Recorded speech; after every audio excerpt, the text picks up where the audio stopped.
گلبرگ تھانے کی حدود میں فیڈرل بی ایریا معروف شاپنگ مال پر قبضے کی کوشش ناکام بنا دی گئی۔ پولیس نے 30 ملزمان کے خلاف مقدمہ درج کر دیا۔ چینل 5 نیوز نے مسلح ملزمان کی فوٹیج حاصل کر لی ہے۔ مزید تفصیلات جانتے ہیں chief crime reporter Kamran Mahnaz سے۔ جی کامران، بتائیے گا۔ جی بالکل، یہ گلبرگ تھانے کی حدود فیڈرل بی ایریا کا علاقہ ہے، جہاں پر میگنیٹ شاپنگ مال جو بہت زیادہ معروف ہے، وہاں پر جو ہے قبضے کی کوشش پولیس کی جانب سے ناکام بنائی گئی ہے۔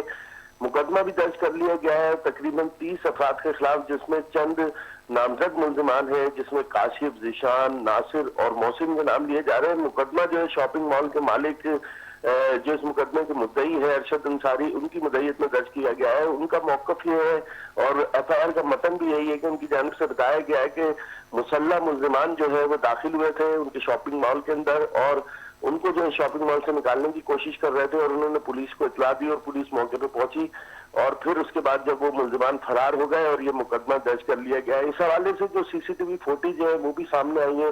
فوٹیج میں دیکھا جا سکتا ہے کہ مال کے اندر جو ہے کچھ ملزمان موجود ہیں جن کے ہاتھوں پہ پستول بھی موجود ہے، اور لوگوں کو جو ہے خوف ہراس میں اطلاع کر رہے ہیں۔ اس واقعے کے حوالے سے جو ہے ایڈیشنل آئی جی نے بھی فوری طور پر نوٹس لیتے ہوئے ڈی آئی جی عرفان بلوچ کو جو ہے خصوصی احکامات دیے تاکہ اس کیس کی صحیح طرح سے تفتیش ہو سکے، اور اس کے علاوہ S S P central Zeeshan Siddiqui نے بھی اس میں فوری طور پر ایکشن لیا ہے، اور موقع پہ فوری طور پر جو ہے ایس ایس پی اور دیگر جو پولیس کے افسران ہیں وہ بھی موقع پہ پہنچ گئے تھے 15 کی اطلاع کے بعد، اور فوری طور پر جو ہے ریسکیو کیا گیا ہے تاکہ کسی قسم کا کوئی ناخوشگوار واقعہ پیش نہ آئے۔ اس حوالے سے S S P central Zeeshan Siddiqui کا بتانا ہے کہ یہ جو ملزم ناصر ہے یہ مدعی کا رشتہ دار بھی ہے۔ متوقع طور پر ہر زاویے سے جو ہے اس کیس کو دیکھا جائے گا اور حقائق کے مطابق تفتیش کی جائے گی۔ ایس ایس پی کا مزید کہنا تھا کہ جلد جو ہے جو نامزد ملزمان ہیں انہیں بھی گرفتار کر لیا جائے گا۔